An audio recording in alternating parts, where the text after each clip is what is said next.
What's up, y'all? Good morning. It's your girl, Sharita. Y'all know what it is. Here's the format. I'm going to talk about my walking journey, our walking journey. Then I'm going to talk to you about another topic. The topic today is, if your child is performing below grade level or in special education, still focus on excellence. Still focus on excellence. This is my biggest pet peeve in education. Some of our kids are in special education from preschool. And if they're in special education from preschool, by the time they get to middle school, and I've had students, I'm talking from experience in my tutoring and coaching program, right? By the time they get to middle school, they have a special education mentality. You know what I mean? If you've ever worked in special education, especially if it's like that's their classroom all day. I was a resource teacher. I was a special education teacher where they stayed with me the whole day except for specials. And then I was a resource pull-out teacher where I pulled them out for language arts and math.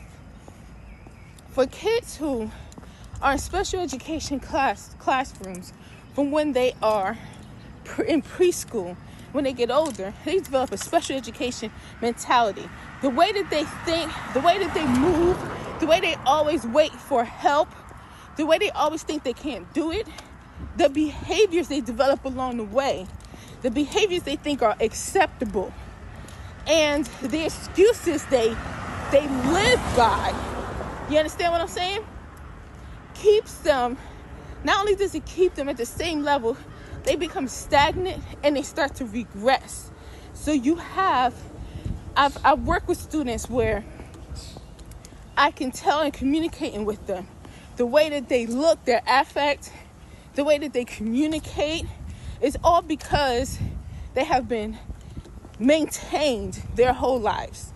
They haven't been pushed. They haven't been challenged. They haven't had high expectations. They haven't had to figure out anything on their own. The expectations have been lowered time and time again. The work they're getting is easy and not really stimulating. And I'm not saying this is for so some teachers, special education teachers might disagree with me. You might have a different experience going on in your classroom. But I'm telling you, I work with kids all over the country, and I have for years. And before I worked with kids all over the country, I was in the classroom myself, and I saw these behaviors. After a while, parents and teachers start to believe that this child cannot do better. As a matter of fact, I remember talking to an administrator at a school, and the student's behavior at the school was different from his behavior with me when I worked with him. I forgot to talk about my walking journey. All right. I got so passionate into this. The walking journey is this. We are walking for 12 months. Almost finished the first month of June. What you need, I'm gonna tell y'all this, and then I'm gonna get right back to it, okay? What you need a walking wardrobe. You need to cut out the blackout curtains and start waking up with the sun, okay? You need to make sure that you put out your outfit the night before so it's easy to grab. After you freshen up in the morning, you grab your water, you put on your walking outfit, and you ready to roll. You ain't thinking about nothing, okay? You could have regular water or flavored water with whatever you want to put in it. You could put herbs in it, mint in it. You could add some lemon to it. You could do ginger, which is the next one I'm going to do. Ginger and cloves and cinnamon. You know what I'm saying? You could do that. A little apple cider vinegar. Whatever you want. Just some water that either it's just regular water if you ain't have time, or somewhere that's going to put some nutrients in your body first thing in the morning. Okay? And then walk however much you want to walk, but just walk every day. You could walk for 5 minutes. You could walk for 10 minutes. And then after a while, your body is going to just tell you when to keep walking. Today, my husband and my oldest daughter have to go somewhere, so I can't even be out that long today. My walk is going to be 20 minutes. And I feel like I don't have the time that I usually have. You understand what I'm saying? And I wasn't even timing myself. So just let it flow, okay? back to the subject at hand. Back to the subject at hand, all right? So this student, I was working with him, and love him, that's my baby. I'm talking about a particular student right now, but this is a lot of kids go through this, and I work with other students with the same behavior, same situation. Student moved from school to school because of behavior. His mom, wonderful, beautiful woman, okay? She brought him to me, and she wanted a change. She knew he could be better. You understand what I'm saying?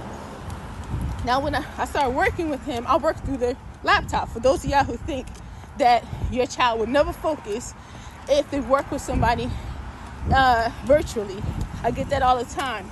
But my program is designed to make sure that they learn how to function independently in the classroom. So, no problem there. So check this out. The way he was acting showed me exactly what he did in the classroom. And he was just acting in a way and waiting for me to respond, to manage him, to maintain him, get frustrated, give up, say this is not going to work. But I don't roll like that. You understand what I'm saying? So after a while of working with him, I saw him start to settle down like the rest of my students. He was sitting in his seat. He was no longer getting up and running across the room and doing things to get my attention. He was sitting in his seat. He was working. He was doing great. He was improving. In school, he was still doing the same behaviors. So I met with the administrator, and we were talking about the growth that I saw, what he's really capable of, and how we can modify some things in the classroom, in the way that they interact with him, so that he can be challenged and he can't get away with that nonsense in the classroom. Y'all feel me?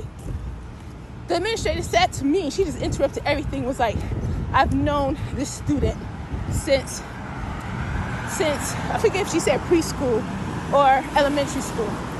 And she was like, he can't do better than this. Cognitively, he just can't do it. This is his level.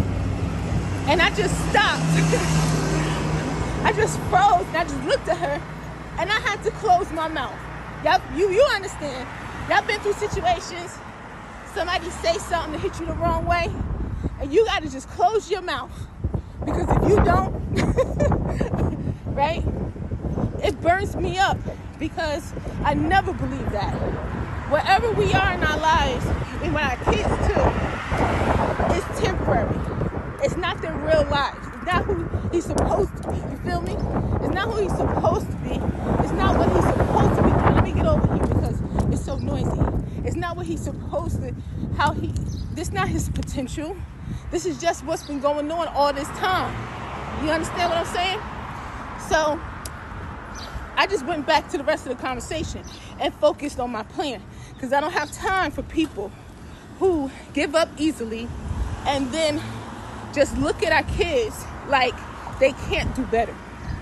And that's because a lot of our kids, and not just in special education, but a lot of our kids today are not challenged.